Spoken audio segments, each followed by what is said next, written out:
You see that? We are live. We don't have intercom or anything. It's fine. Y'all, everybody ready? Ready? All right, 6:37, call to order. We need to go through all this pledge and stuff. No. We'll move on down to, there's no citizen communication. Do you have anything to say, young lady? Are you going for something across the street? Yeah. We're just gonna move on down to the regular agenda, review, discuss, consider action. Action related to approving the transmission operating agreement between the City of Bartlett and LCRA Transmission Service Corporation. This one is exciting. This is what we've been waiting to tell all you guys. Mm-hmm. We've kind of danced around this before about the City of Bartlett Electric Department was in hot water with the PUC. $25,000 a day. $25,000 fines potentially. We've already been fined $25,000 once already. Potential if we didn't come into compliance, September 29th, by September 29th, Next Friday, I next believe. Friday, we would be receiving $25,000 daily fine. We've been working for quite a few years with a firm out of College Station area or Bernie or something. I don't know. This is 2018, I believe. Schneider Engineering. You probably dealt with them in the past in meetings. Steve Moffitt, good guys, good people. They've been working hard trying to come to some sort of conclusion with other cities to take us in as part of a group. There's actually a group of what, about 9 or 11? Small Public Power Group, SPPG. SPPG. They were trying to come to this, get a bigger city to take the whole group in. Whenever ERCOT calls for load shedding, we don't have the ability here to do load shedding, and we don't have the finances to put operator on staff full time and put all the equipment in that goes along with that. Snyder was working with the SPPG, trying to find somebody, a big parent company, to take us all in and do it. They've made it to almost the finish line. They got pretty far into the discussions, and then they've kind of come to a halt. Well, Joseph and I, we kind of started panicking when they came to a screeching halt. We've mentioned Garland. Garland would do the high level, and then City of Weatherford Weatherford. would be the one to actually shed the load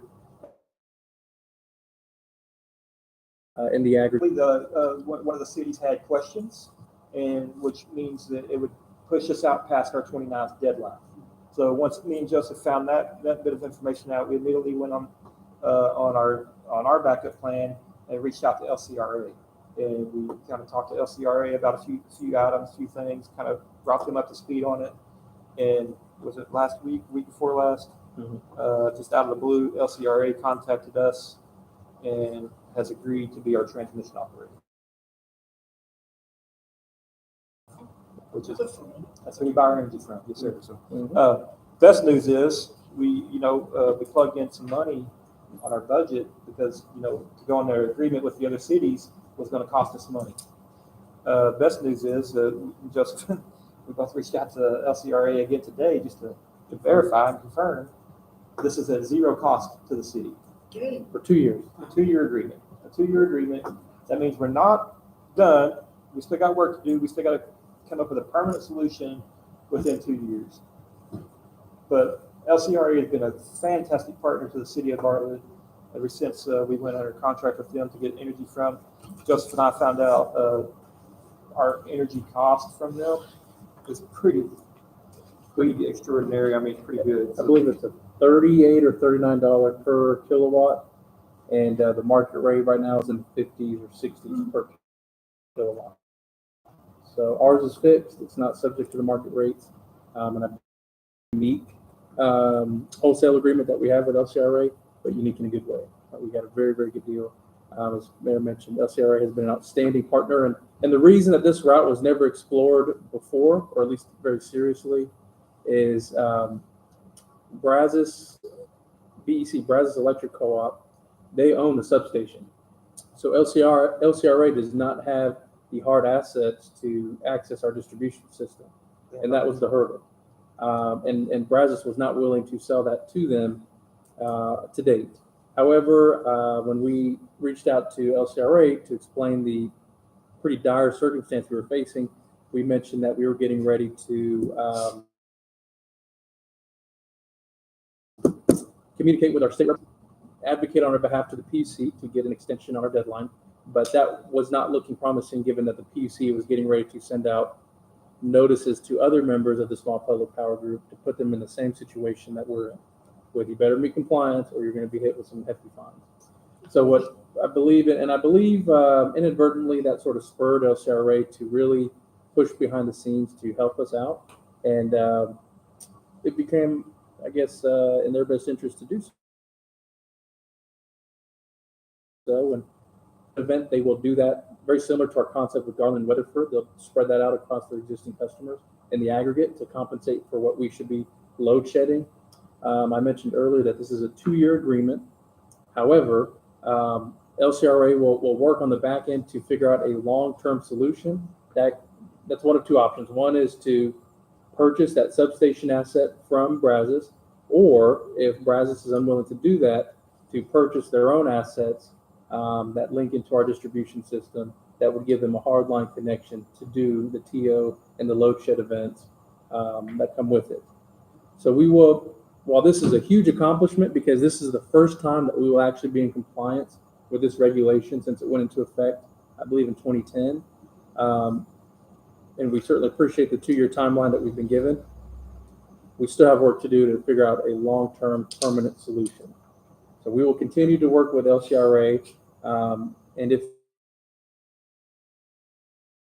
needed, we'll continue to work additional developments. We'll always keep council apprised of all of that. But for now, like Mayor mentioned, this is a huge deal for the city. And LCRA has been an outstanding partner for us and with us LCRA has been just like that.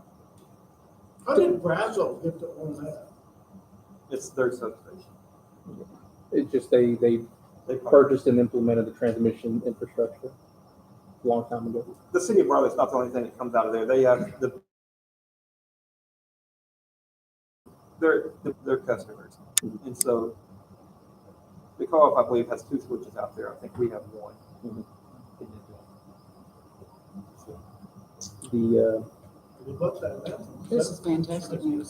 This is great. And LCRA is also how we have the subcontract with Techline, who has been our electric material provider and our third-party contractor for emergency and scheduled maintenance projects in the city. So, yeah. All we need from council is a motion to approve the transmission operating agreement between the city and LCRA. And once we get it approved on the council level, we will immediately send that off to both LCRA and Schneider Engineering for them to file it with the PUC on our behalf. And then at that point, in compliance. I'll make a motion that we move that we approve the CRA Transmission Services Corporation. Perfect. for now. I will second that. So Mr. Weaver has made a motion to for the city of Bartlett and LCRA to go into an agreement, approving the transmission operating agreement between the city of Bartlett and LCRA Transmission Services Corporation. Vicky Cooper has seconded that. All in favor? That carries big 5-0. Item 2, discuss review taking necessary action related to mobile food establishment permit. Yes, sir. So a couple quick updates. We have identified a proposed fee structure. It would be not a per trade, and like we talked about before, we would look at a 2-year graduated fee. So in year 1, it would be $10 per spot, and in the context of what's across the street, that'd be 8 spots. So $10 per spot per month. With 8 spots, that's $960. That's about a 60% savings under the current permitting format. That's a huge reduction, but the whole big picture focus of this is to incentivize food establishments in town. Right now, we have no food establishments, so this is an incentive program really at the end of the day. And in year 2, which this would align with the fiscal year, I believe, or the calendar year. It could be either, but it'd basically be a year. The second year would be $12.50 per spot per month, and that'd be $1,200. So that would be essentially a 50% discounted rate. Where are we gonna go, fiscal year or calendar year? This is for 8 spots. For 8 spots. 8 spots. Yep. It It wouldn't. We could go either way. I mean, at the end of this, at the start of our fiscal year coming up, it'd be a great time to start it. Yeah. We can do it next year at the same time. Perfect. Okay, so align with fiscal year. What do y'all think? Yeah, because that way What the do y'all budget think? number is probably. Right. What do you think That's a about that? prorate if we didn't. That's true. That's true. Fiscal year. Starts October 1, right? October So 1. it'll be $10 come up with the first. It's $10 per month for the spot, so it's basically $120 per spot annually. And It's then, gonna be $10 come October 1st, this fall next week. well, only in the food trailer. If you came in here with a food trailer and you wanted to put it down here on another corner that's not underneath the mobile food establishment agreement, then it's still a $25 peddler's permit, food truck permit, monthly permit. There's something new, it's like. Because those have to they move did every day. Bring in Walmart Yes. and give them all kinds of rates. Now, is she gonna pay for that one fee per year? Because it's a flat rate of the $950, then $1,200 after the second year, then from then on, it's just $1,200 a year. I think you would do it, okay, so on October 1st, she's got to come in and get this annual permit by October 1st, and she pays for the entire year, not just the month. So the entire year Yeah. for October, on October 1st, or whenever they come in, it's just prorated. But, and then it expires September 30th of next year, you know, of 2023. So what if she wants to bring in that ninth truck on an occasion, we just charge her for the $25 permit? She'll need to pay the difference. Well, If she added That's a another good question. spot, then That's a good we'd add question. more money to it, you know what I'm saying? It's just- same And thing this is for- just regarding this across the street. for now, For now, For now, this is, okay. because that's our you know, only but example. if, like I say, like we said earlier, let's say somebody, okay, the lot behind Red and White, let's say they wanted to put a food truck in over there, food truck park over there. Then basically, you know, this one's called the lumberyard. That would be called, Blue, we have one. exactly. Blue's trailer park. I like that, that's a great name. So, it's like, You like that son of a beach, huh? but, you know what I'm saying? I mean, it would just be for this specific spot. But for right If now, other that's all food we trailer have. parks in town wanted to open, Okay. they could come in and apply for the same. I got We you. put a price tag on the spot for 8 spots. If somebody come in and wanted 10 spots, then it's, you know, X amount of dollars. It's still the same fee schedule, but Okay. you know, and they have to pay upfront once a year, entire year for the whole park. Now, if they want to expand and add more trailers, come back, and we've already got the numbers. Yeah. We just add more spots. Okay. And then we have reached out to Williamson County Fire Marshal, who has advised that there are 2 components that any food trailer will need. They'll need to go through a certification process there, and then also through the fire department. They'll need their own certification for that as well. So those will be part of our checklist items. And he did advise that our interlocal with Williamson County Fire Marshal, if you recall, we signed recently, would cover the Bell County side for that function. So if a food trailer comes to us and they only have either the Bell County or Williamson County Health District certification, they can then go to the Wilco Fire Marshal web portal, and they can say they come out within a couple of days to take care of it. So then that would cover your health regulations, that would cover your fire regulations. So this fire marshal we have, he's not, I thought he was gonna be encompassing Bell and Williams. He does. He does, and that would be included. It would be Okay, covered. okay. Mhm. I just The Williamson misunderstood. County. Yes, sir. Hank Jones and his assistant. Okay, yeah, okay. The remaining questions that we'll need to do further research on are related to sanitation and restroom facilities, what those requirements are through some either administrative code or fire code, safety or health. Porta potties are coming this week.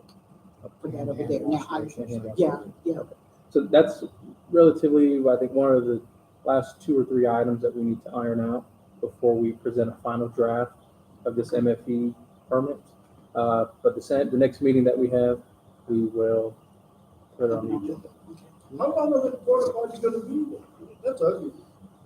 Well, I just know that they're brand new. That's all I know. I know, but it looks like a Burning Man thing. So this is just informational, right? Yes, sir. No action. No needed. action. No action. Any other questions? To deal with grease waste and things like that. Yeah. We'll have that at the next meeting. Yes, sir. And the backflow preventers.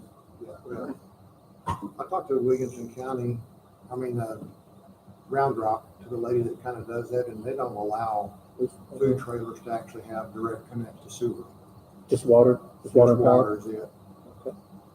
Then I'm just making notes that I'm not. Is that the ATS inspection, where it comes out right on? No, that's all.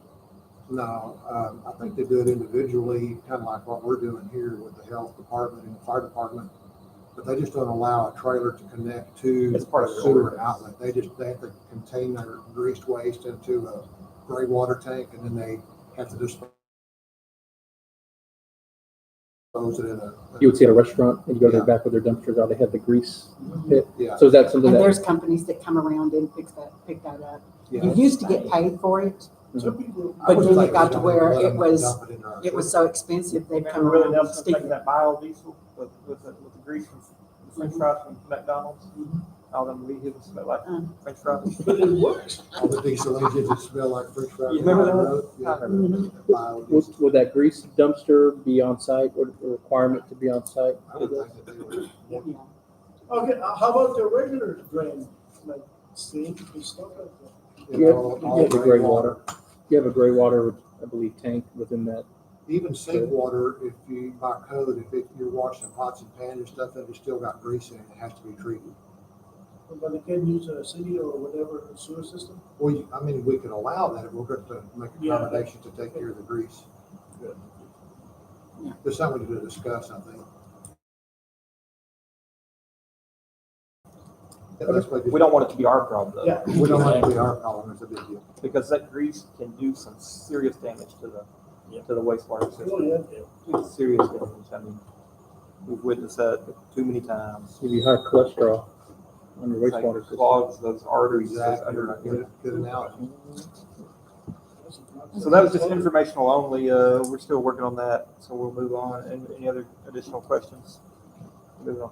Discuss, item number 3, discuss, review, take any necessary action related participation form to join the Central Texas Digital Consortium. You want to speak on that, young lady? Sure. I'll pull the website up for you so you can kind of, Consortium for small libraries to have an opportunity to have digital input. Can you hear me? So it's ebooks, it's also e-reading books, it has special books for kids for learning, and all they have, if they have a library card, they go onto the site, you can download an app, it's all free. Put in Tyler Library, what your card is, they're gonna balance against our Apollo, which is what surprisingly almost every library in the state of Texas uses, even the big ones. So it'll take about 2 weeks to work with them, for them to be able to access it. iPad, this is what it looks like right here. titles, because right now, most of our books are greater than 10 years old. You check it out, you give them the 2 weeks, at the end of the 2 weeks, they could recheck it out unless somebody else has put a hold on it. But I think this is a lot of the younger people, they want to read online, they don't really want books anymore. And in that $1,500, we share with all the other libraries, so if they buy a book, or they request one special, it comes out of their to use it and vice versa. So they kind of keep track of what libraries are ordering what books, so that 50 libraries don't pick out the same 50 books. But And- I think it's going to be great. And how does this help us becoming an accredited library? Well, what I don't know, I think now we would have enough of the newer books because these are all obviously newer books. The one last thing before we can ever get accredited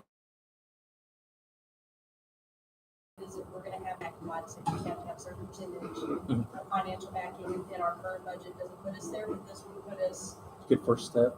the first step to, because a certain percentage of your books have to be less than 10 years old, and we don't really have hardly any. Awesome. Except for the ones that were donated recently, we do have some newer books. And this aligns with the proposed, I guess you call it redevelopment or reconfiguration of the library to where folks to the library. It is now a gathering space for people to come and bring their tablets or their Kindles, what have you, and they can come to a quiet space or a library space and be able to access all of these books, have the high-speed internet to have it, have the outlets to charge their devices, and to physically spend time in the library and use it and so forth. Kind of So like those McDonald's and stuff. it'll be very good community space. Yeah. Very, very good community space. Yeah, what is it? They're part of this, and Is that Giddings and Bertram? Giddings and Bertram, they're part of this, because you have to be a smaller size library. been a lot of activity. Awesome. And the link, you know, is right there on their website. Mhm. And you link it, and it'll take you there, but if you want to download the app, they have a newer app that's And- fancier, but it's all free. But Giddings is a big, they just have to swim around. Well, relative to like the larger cities. It's less than 10,000. They consider that to be a small town. I mean, they are bigger than us. I think they said they're around Smithy County, farming community around it. And so this is a couple of things. This is a great way to increase inventory without having to add additional physical space or get rid of existing inventory.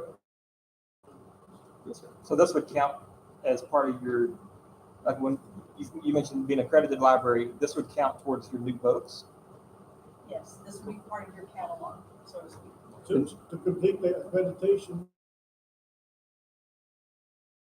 Grant funding, access to grant funding. Yes, there's a lot of grants that they're just not, particularly if it's coming from the state, they want you to get accredited. Do any of these grant opportunities include physical build out of a library, or is it simply like software cost or? I really haven't looked that much into the grants, but it's really more about your programming, your books, I see. not to build one from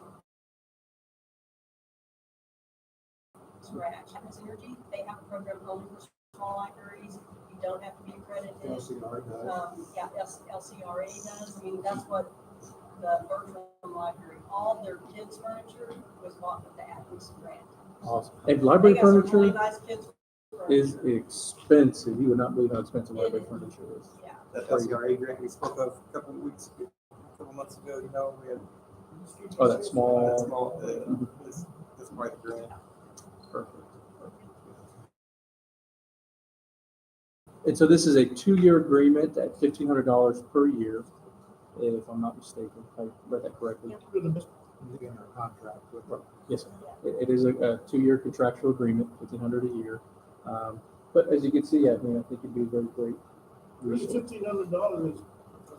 That's a good deal. Well, it is, I mean, if you price books, you know, you're really Yeah. gonna get, even a library really cannot order books much cheaper than what I can buy one as a person just on Amazon. Really an activity center for the city. Mhm. And you know, Jesse donated some games the other day. At Bertram, we were telling her, when we went to Bertram on Saturday, I was kind of blown away because, I mean, they have all kinds of games in there. They've got the computer stations, they've got jigsaw puzzles set up on tables and people were there working them. I mean, it was just really, How the big was their building? building was larger, but Yeah. Yeah, Bertram is probably about our size. yeah, Bertram proper is about like 2,200. That's right. Right on the- When we put that You know, coffee check shop, out Yeah, Holland they had and a Granger, bakery. we're that big. did they really? Yeah, You know, Oh, yeah. we're the closest library. If you add all three of us together, Mhm. we really should be servicing 3,000 people. Yeah. You could have a special section for all. You betcha. I just said, what do we- Domino's on Thursday. Just a motion to approve the library participation form, just for. Okay. You guys find those books online. Are They we, won't be in the Yeah, store. are we ready? Maybe Are we ready? I've been waiting on you. I'd like to make a motion approving the library participation form to join the Central Texas Digital Consortium.